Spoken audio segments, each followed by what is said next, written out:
Okay, everyone, welcome. This is Adrianna and Adrianna's Chemo Cafe. It's our 18th installment. Amora Light, Amora Light, who's my dear friend from Northern California, and she's here on Maui for a couple of months visiting and checking the island out. It's been wonderful. So, just wanted to welcome everybody. We're here at the Pacific Cancer Center getting ready to have our little time, and I am in the process of getting my chemotherapy right now, and I've had quite a time of it over the past couple of weeks with a lot of fatigue. I had to get a transfusion, had to do all of these things, but I'm in the final stretch, so Yahoo! Yeah, so thanks everybody for tuning in, and really appreciate your love and your care and all your support. It's been really fantastic. So, well, Adrianna, first off, I want to say to you that I am blessed to be here at the Chemo Cafe with you, and to acknowledge you for the amazing walk that you have made through these last, 20 months of, I don't know how long you've been at the Chemo Cafe, but yeah, it's 6 full months. It's been a long walk, and I mean, look at her. I have never in my life seen a cancer patient look so glorious and so beautiful and so radiant. So something is working for you that's beyond the world of medicine, that's beyond the human understanding, that there is a spirit alive and well in you that is not going to let you give up or give in. And you're on your last turn on the spiral. You're almost out of this. And what I want to ask you, because I used to have a television show and a radio show called Women of Courage. And believe it or not, for 5 years I interviewed women with cancer. Primarily breast cancer, because I was in Marin County, which has the highest rate of breast cancer in the entire country. But I've always been interested, really, mostly in the spiritual journey. The women I interviewed always have said that they thanked their cancer. I was sort of amazed. And then I had cancer 4 years ago, so I have thanked my cancer. It got me to Maui, to switch gears and to drop in and to come to be where I am happiest. So tell us a little bit about your spiritual journey. What has this done to you, this diagnosis and these treatments that have elevated you in any way? Sometimes it's hard to talk about the spiritual journey because I don't feel as in touch with my spiritual part. There's other times that I really do, so it's been a real up and down with that. Sure. For example, it's been more difficult to meditate and concentrate. And, you know, I've been feeling so lethargic and sad and angry and everything that... But that's also part of your spiritual journey. You're feeling those feelings, writing them. I know you do a lot of writing, a lot of journaling. And you have a gazillion of friends who love you. And that's all part of your spiritual walk, too. Yeah. I mean, I think that there'll be some things that I can say about that. But right now, the way that I'm feeling is just so overwhelmed and tired of this and just angry and really sad. And I wish I could just rip this stupid thing out of me and, just throw everything and throw it out the window and punch everybody in the nose. And I just feel angry, you know, I just feel that, and it's just the frustration of it going on and on and on, and it's just been so long already. You know, I know I'm at the very end, and that's super terrific and great. But that's when you're really tested. It's like, can you make it down that last mile? You know, it's really when you're just asked to be as strong as you can possibly be. And you're doing it by feeling your feelings at number one, which you're totally doing. Totally doing. Yeah. And a good cry can be more healing than anything, as you know. Yeah. It's been kind of coming out, you know, in drips and drabs. You know, it'll, you know, come through like the weather. Anything can set me off and make me feel like I want to cry. Yeah. And then, you know, the irritability is there too because of just the frustration of it going on and on. Yeah. You know, at the same time, I know that I'm on a path full of grace and that I have had so much love and healing and blessings and the right kind of care from being here at the Cancer Center and all of the fine people here to the great people that come and help me at the house, and I get to be home and be visited by wonderful people. So that's been really, really great. So, and you have beautiful friends like our Caress here, who feeds you so well and loves you so much. It's just been, and Jason, who comes and does the video. Yeah, let's show everybody Caress. Yeah, Caress. Hopefully one time I'll get her on camera too. Hey there, everyone. It's Chef Caress here. Yeah. So Caress is my go-to person for best friend on the island, and she's just fabulous. She's also my NA personal trainer and coach and guide in that way, and a master chef and caterer, and she's made me all kinds of delicious food while I've been down, and she's helping organize everybody that wants to contribute food while I'm still in this next healing phase. Yeah. And she's housing me for 2 weeks, and it's just a wonderful experience being in the upcountry with you, Caress. So I'm very grateful.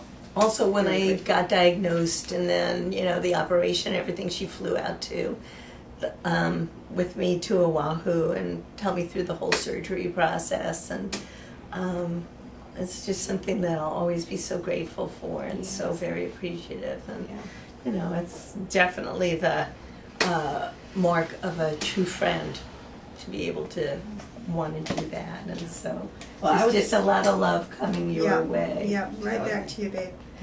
Okay. I was at your birthday party last November too, and I have never been so blown away by the magnitude of love and good wishes and blessings coming to you from the sisters. We like to call them the sisters at the Temple of Peace. And I knew this was the community I wanted to get to know better. So thank you for introducing me to your wonderful community. It's really amazing. Amazing group of people. Such love. It really is. Such love. It's really wonderful. So Adrianna, what would you say to anybody tuning into this video right now who actually was just diagnosed with cancer, to tell them how to walk this walk? You know, is there any advice you could give to people who have just been diagnosed? Hold on to your hat. Basically. And you got to decide whether you want to stay alive or not. I think that makes a big difference, because if you do, you know, grasp that will to live, it's going to be one of your strongest tools during this time as you go all along. But starting out, you really got to be clear with that. And it may be that talking to a friend, a counselor, a pastor, a spiritual guide, someone who can help you to go deep inside and feel all those places, feel all those feelings, and then from there you decide how you're going to go on with what kind of treatment you take and all of that. But for making the decision to say, I want to stay on this planet, that nothing's going to stop that. An internal internal decision. Absolutely. I actually did some phone sessions with a hypnotherapist and spiritual clairvoyant who step by step, you know, guided me into places where I could weed out a lot of the things inside of me that were festering, you know, hidden resentments, regrets, things I was in denial about. But in the first session, she really did ask me whether I wanted to stay alive or not, and I needed to go really deep inside and look, because when you're given a cancer diagnosis, you're given a get-out-of-jail-free card. If you want to leave the planet and life is too much for you, you can just let your cancer run its course and kind of enjoy the last year of your life and hold down, and you know? People do that. So, you know, the actual treatment plan is one thing, but what I decided was, if it was God's will for me to be alive, that I would be. So what I said is, okay, I'm going to align my will with the will of God. And since life itself loves to live and loves to go on, I'm going to align myself with the life force. And I will just trust that thy will be done. And what I've seen is Spirit wants me to be here, or I would have gone downhill instead of uphill. Yes. Well, Spirit wants you to be here. Just look at her. I mean, really. You're the most beautiful bald-headed lady I think I've ever seen. Yeah. Have you been bald-headed on camera yet? Yeah, one time so far. Yeah. You know, I can do another reveal, you know, but, Yeah. you know, I don't like to pull it out as a party trick, you know. No. But, you know, sometimes to show it is good. But I find I've been very modest about it because I don't want to cause other people discomfort or Yeah. pain or have it be too confrontive. Yeah. And the top of my head gets cold. It does anyway. Well, you know, one of the things I did when I was diagnosed with cancer, I had uterine cancer, and it was just thanks to Max, my partner, who said, you know, we're not going to call it cancer. I said, really? What are we going to call it? You know, we were in the kitchen. I remember he was making dinner, and I had just had the diagnosis, and he said, I don't care what we call it. We're not calling it, because cancer it's so loaded. You know, it's such a scary word. So I remember looking at him, and I'm saying, that's all right, Max, what do you want to call it? He said, I don't care. How about chiclets? He just pulled it out of the air, you know, and I was like, okay, I have chiclets. And I went on to write a story for children about Grammy's chiclets so kids could understand cancer without having to dwell on that word that is so loaded. So anyone out there who wants to lighten up about their cancer, they're welcome to choose my word, which is chiclets, or you can take any word you want. And it actually lightened my journey during the cancer walk.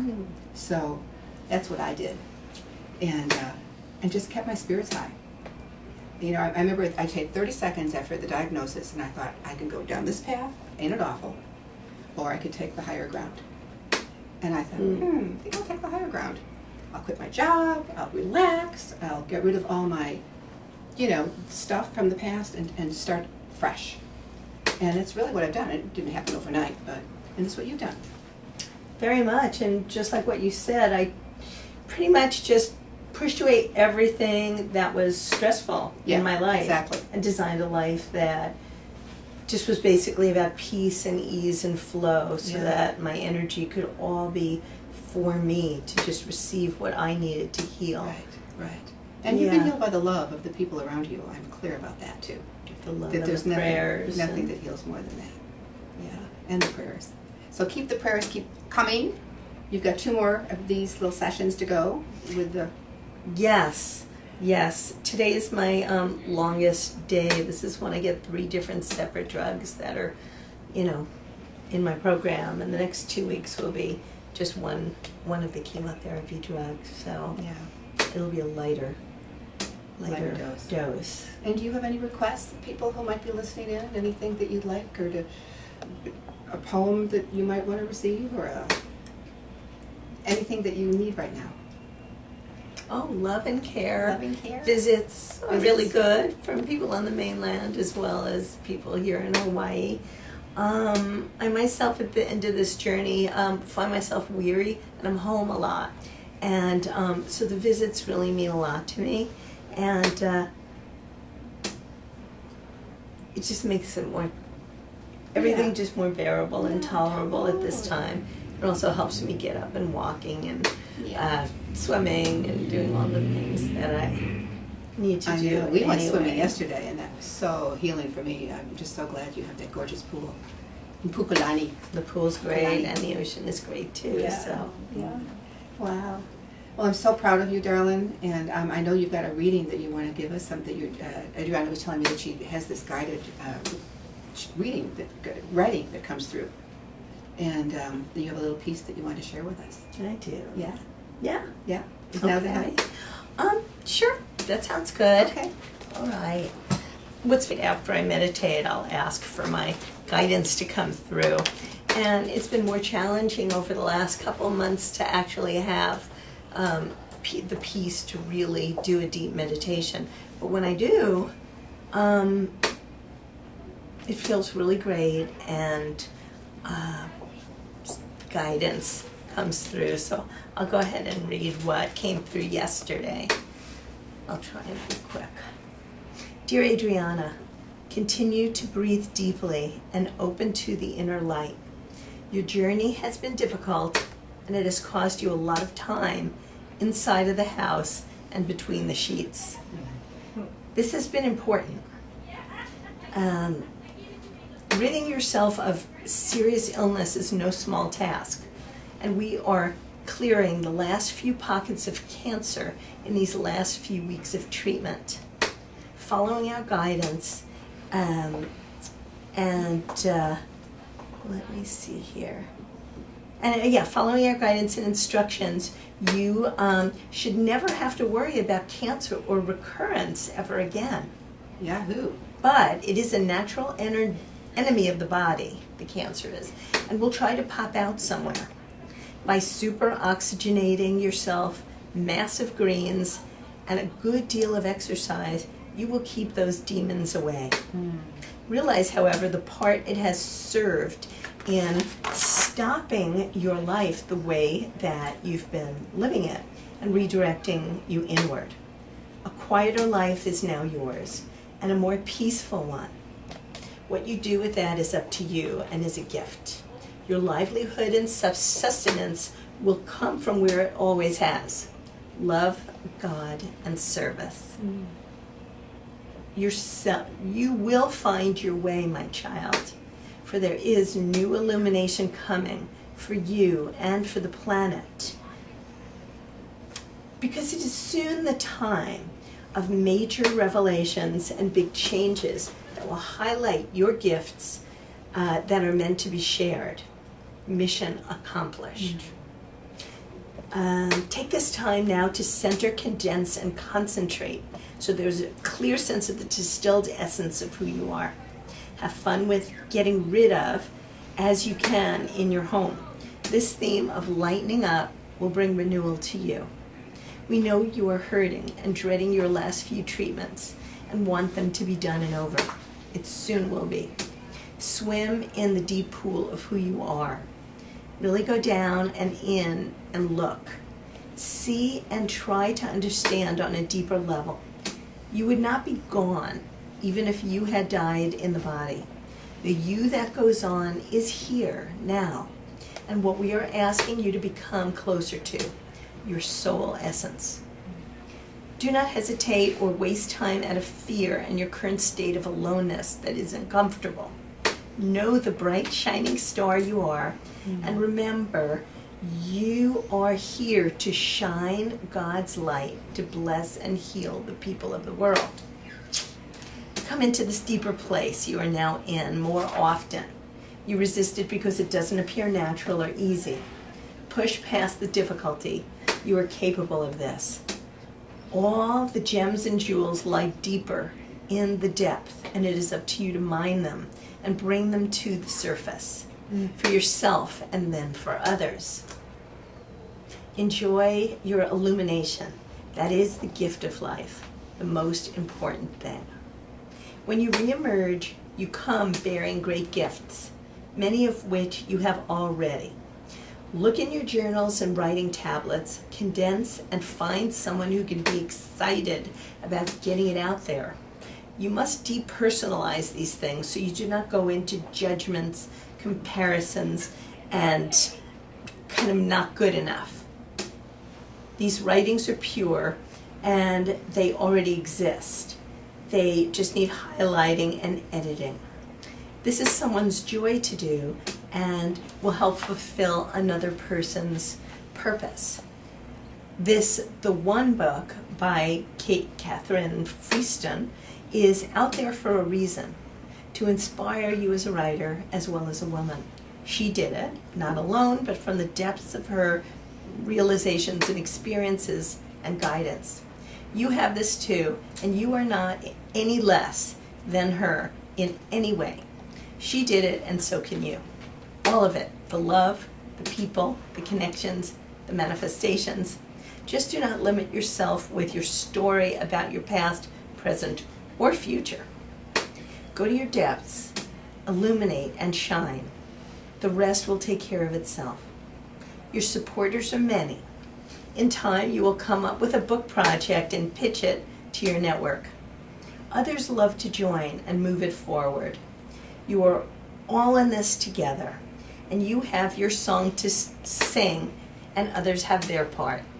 Love yourself and your part. Have courage and diligence to move it forward, and do not worry about how it's all going to happen. Thy will be done. Amen. Amen, and our woman. Yes. Wow. I love you have your song to sing, because everyone has their song to sing. And you bring all those voices together, and you have a grand chorus. And that chorus will attract all the readers and all the viewers and all the people who can actually benefit from this beautiful sharing. So let's ask anyone out there if they want to help Adrianna create this beautiful little book that will serve others who have cancer, chiclets, on their journey. So if anyone out there is interested, I know I'd like to contribute my piece, Adrianna, when the time is right. Oh, As a writer. really? See, Fantastic. having had cancer myself, I just think it's important. Well, I want to see really what the book is about, too, because the writings that I have are not just about this experience, though I do have some. It's also really about who we are as light beings on the planet. It's about love. It's about all of my relationship wisdom and kind of sexual secrets that are connected with the spirituality. So I don't know quite how the book project is going to be, so that's partly why I think the guidance is telling me to kind of condense and concentrate things and give it to somebody that can get a sense of really what the material that I have is best suited for. And I do want to talk to people who are facing serious illness and having difficulties of any kind, and bring them some life and light and a different way of looking at things.